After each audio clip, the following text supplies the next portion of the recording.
If I wrote The Dark Knight Rises. I know a lot of you are probably about to get your pitchforks and hunt me down with the mere idea of changing The Dark Knight Rises. People often ask me how on earth I could have a problem with the movie. This video is actually part 3 in a series. In the first 2 parts, I explain my issues with the movie and my feelings about the series as a whole, so I do hope you check those videos out at some point. All you really need to know for this video is that The Dark Knight Rises really wasn't the movie that I waited 4 years for, and these are my ideas for a movie that to me would have felt like a more satisfying follow-up to The Dark Knight and a more fitting conclusion to the series as a whole. Where do we begin? Most people would probably agree that the story of The Dark Knight didn't really feel like it was leading to Bruce retiring from being Batman. On the most basic level, the final scene of that movie feels like it's setting up for a sequel in which Batman continues his war on crime while he's being hunted by the police. While maybe this wouldn't really make a great central focus for the third movie, I really think this should have been a key element in the state of affairs at the beginning. The Dark Knight Rises shows Batman as an outlaw, but it doesn't really deliver on the premise of the hunted hero nearly as excitingly as it could have.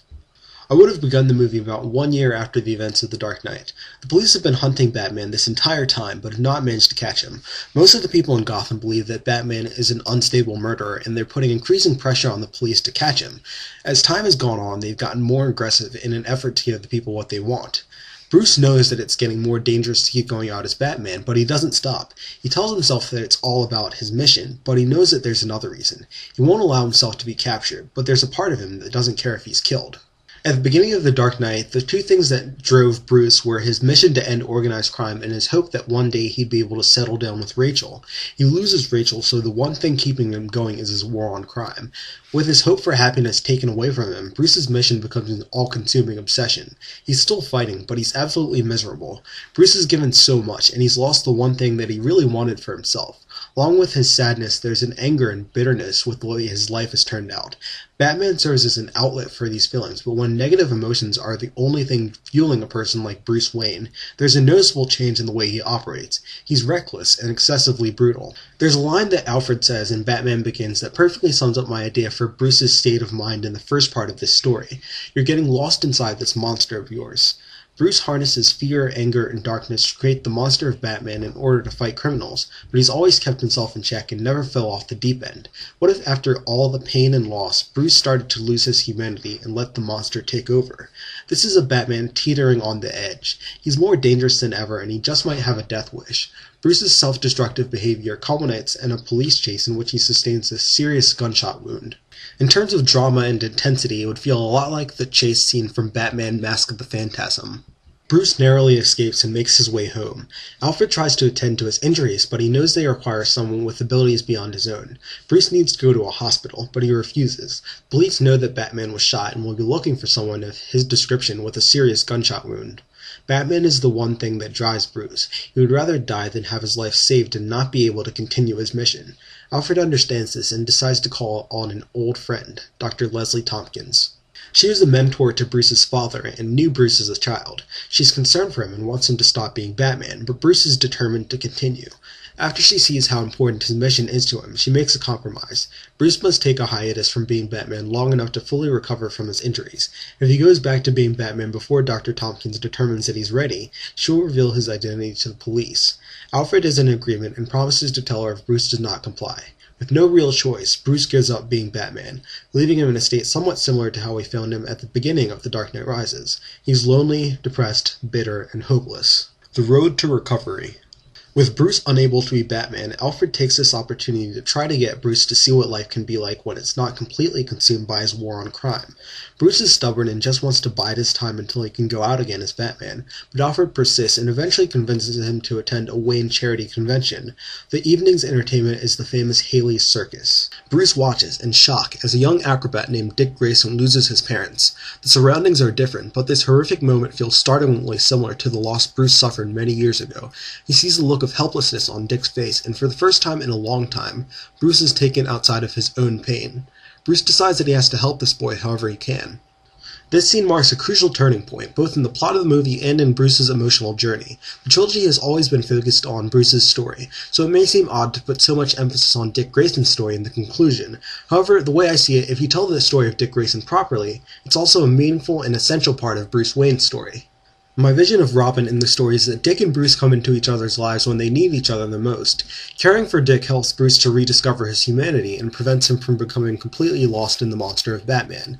Bruce's guidance helps Dick to deal with his grief and anger, steering him away from a path of hatred and vengeance. Of course, everything doesn't happen all at once. It's a gradual process of healing for both Bruce and Dick. Taking Dick into his home is the first step in Bruce's recovery, but he's been putting so much focus and energy into being Batman that he forgets about the emotional support that Dick needs, and tries to help him by devoting his time to finding the man who killed Dick's parents. That brings us to this confrontation between Bruce and Alfred that takes place after Alfred has eaten dinner alone with Dick, and finds Bruce in the Batcave. What is wrong with you? When you brought Dick here, I thought you were going to help that boy, but you haven't taken any time to get to know him. You barely even speak to him. I'm trying to help him. I'm tracking down the man who killed Dick's parents so I can make him pay for what he's done. You're looking for somebody to beat up. That man is not Joe Chill. This is not your opportunity for vengeance. Alfred, I put that behind me a long time ago. Did you? I thought so, but I look at you now and I see that same angry, hateful young man who pushed away everyone who cared about him. Dick has just lost the only family he has, and he feels like he's completely alone. If you don't help him, if you don't guide him, then he is headed down the same path. You were there for me when I lost my parents. If Dick needs someone to talk to, and I'm such a terrible role model, why don't you do it? Because I failed you. I've done my best, but every time I look at that boy, all I see is you. And I remember those terrible days when you were sad and lonely, and I didn't know what to do. I tried to be strong and I held it together in front of you, but that was the most difficult time in my life. It wasn't just that your parents were gone, it was seeing what happened to you, seeing how you changed, and knowing that that happy little boy that I used to watch run around that backyard was never going to be the same. As you got older, I saw how angry you became, and there was nothing I could do to help it. No matter how hard I tried, I could never get through to you because I could never really understand what you were going through, not the way you understand what Dick is feeling right now. You have a chance to save him from some of the agony you endured, but not as Batman. Right now that boy needs Bruce Wayne to show him that there's life beyond all this pain and suffering, even if you've lost sight of that. I can't be his father, Alfred. Then be his friend. After this scene, we come to something somewhat similar to the scene on the left from the brilliant episode Robin's Reckoning from Batman the Animated Series. If you watch the scene on the right from Batman Begins First, you'll see that there are some very nice parallels, so with some minor tweaks, the movie version would serve as a brilliant follow-up. Setting up the conflict. As expressed in my video, The Dark Knight Rises, a fitting ending, one of the things that I really enjoyed about the first two movies was the way that Batman's war on crime allowed the conflict to really flow and expand. Keeping the war on crime going enables the story to continue the theme of escalation started in Batman Begins. The state of affairs at the end of The Dark Knight shows Batman on the run from police. The mob has taken a hit after the Joker burned a significant portion of their money and Harvey Dent took many of their men off the streets for 18 months. If we set the third movie of the trilogy about a year later, most of the mid-level mob men are still in prison, but the organizations are still intact. With the mob leaders weakened and the police hunt hindering Batman's ability to fight crime, this is a perfect opportunity for a new criminal to build an empire. Now that Gotham City has been exposed to both Batman and the Joker, the game has changed. The police and the mob are out of their league because these so-called freaks make their own rules and have a unique kind of power. Now we come to the beginning of movie 3, and one man is looking to harness the power of symbolic figures like Batman and the Joker to seize control of Gotham's criminal underworld like no one has ever done before. His name is Roman Sionis. Gotham will come to know him as the Black Mask. Black Mask is the perfect villain for my story for several reasons. He's a theatrical villain capable of being a threat on the level of the Joker and keeps the story tied to Batman's war on organized crime. In this story, Black Mask's ascension to power would represent a shift toward a Gotham City that is plagued by villainous freaks, thus bringing things closer to the comics. Also, because Roman Sionis has a similar background to Bruce Wayne, Black Mask represents what Bruce could become if he loses his humanity and allows himself to be corrupted by pain and anger. Honestly, I haven't been able to figure out a great plot for the character aside from some broad strokes. At some point, it's revealed that Black Mask is behind the death of Dick Grayson's parents as part of the prelude to his larger plan. Black Mask arranges for the murders of members of various Gotham mobs. Eventually, the heads of the various mobs decide to meet to discuss the situation. With them all in one place, Black Mask seizes the opportunity and has them all killed. As in the storyline War Games, the resulting power vacuum leads to a gang war on the streets of Gotham that puts Batman and the Gotham City Police Department through the ringer. After the mobs have weakened each other sufficiently and are in a state of desperation, Black Mask makes his play for power. He informs them that their leaders were not attacked by rival mobs. Instead, this has all been a plan formulated by Batman to get them to wipe each other out. Since Batman took the blame for Harvey Dent's murders and has grown more brutal over the past year, it doesn't take much to convince these men that Batman has finally taken his war to the extreme. Through a combination of manipulation and intimidation, Black Mask is able to get all the various mobs to pledge loyalty to him, making him the uncontested boss of bosses in Gotham. He then promises that under his leadership, neither the police or Batman will be able to touch them. Black Mask tracks down Coleman Reese, the guy from The Dark Knight who figured out Batman's secret identity, and tortures him until Reese reveals that Bruce Wayne is Batman. With this information, Black Mask formulates his plan to kill Batman. After enlisting Scarecrow to create a diversion, Black Mask leads a group of his men to Wayne Manor. When Bruce returns, he finds Alfred badly injured. Alfred tells Bruce that the men kidnapped Dick and that Black Mask will kill him unless Batman shows up to face him tonight. Bruce knows that this is a trap, but he is Dick's best chance for survival, so after getting Alfred to the hospital, he goes to face Black Mask. While I'm iffy on most of Black Mask's role throughout the story, I've got the main parts of his final scene pretty clearly planned out. It has to have Batman, Black Mask, and Dick Grayson, and most likely takes place in Black Mask's office. Batman has just taken Black Mask down after a rough hand-to-hand fight. He turns around and sees that Dick is pointing Black Mask's own gun at him. He's angry, but nervous and scared. This is the man responsible for the death of his parents. He deserves to die, but can Dick take a life? Batman pleads with Dick to put down the gun, telling him that killing Sionis is an action he can never take back. Dick responds tearfully that his parents are never coming back.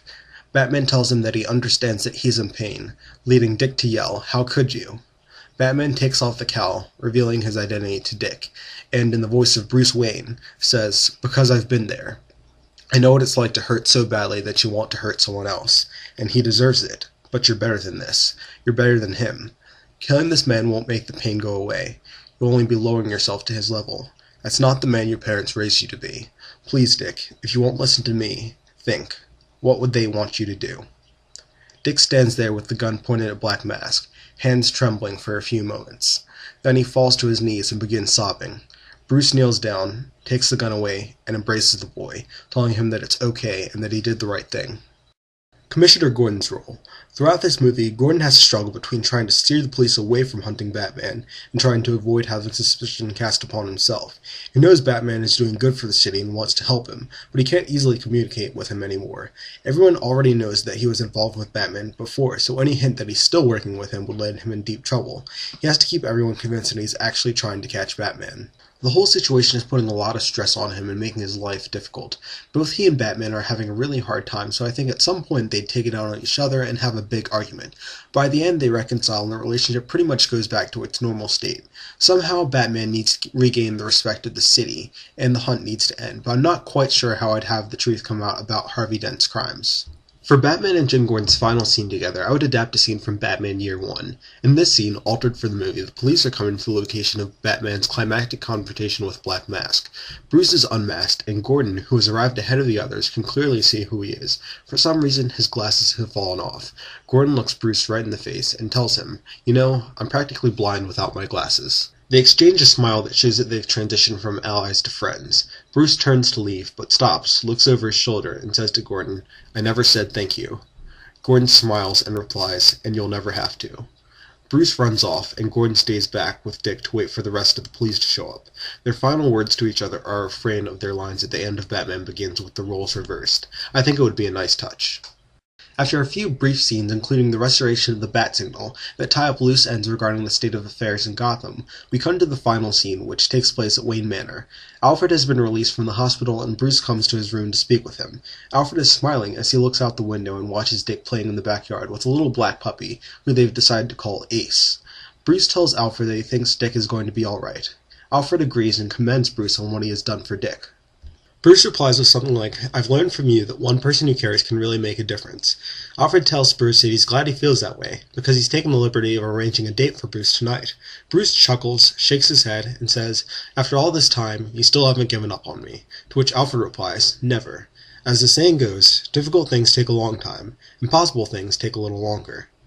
Bruce makes a remark about not being ready to go head-to-head with another boring socialite, and Alfred replies, "Give her a chance. I think Miss Kyle may surprise you." Bruce leaves the room, makes his way downstairs, and calls Dick inside to talk. Here's my pretty rough dialogue between Bruce and Dick that serves as the final scene of the trilogy. "After everything that's happened, I understand if you want to leave, but I want you to know that this can be your home for as long as you'd like." "Thanks, Mr. Wayne. You and Alfred have been so great to me. I can't imagine going anywhere else. I'm glad to hear that. Also, I just wanted to say that I'm proud of you.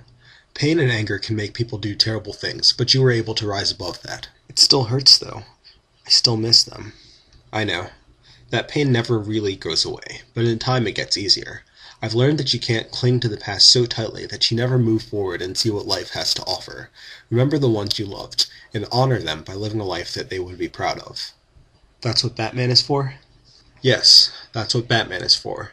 Then can you teach me to be like you? Dick, this is a hard life. It would take years to train you, and even then, you would constantly be putting your life at risk. I don't want this for you. But is it worth it? Yes. Then that's what I want. You're pretty stubborn, aren't you? I can certainly relate to that. Well, I guess my question for you is, are you ready to begin?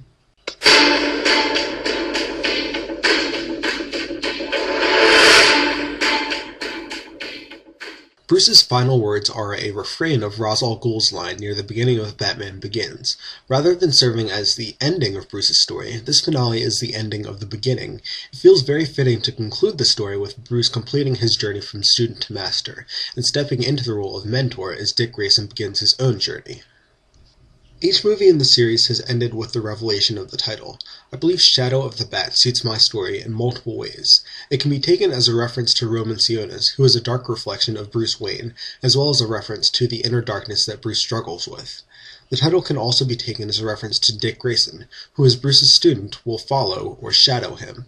Finally, since the movie would feature Batman regaining the respect of Gotham to truly become a living legend, you would see the restoration of the Bat Signal, the physical representation of Batman's role within the city that projects his symbol onto the sky by literally casting the shadow of a bat.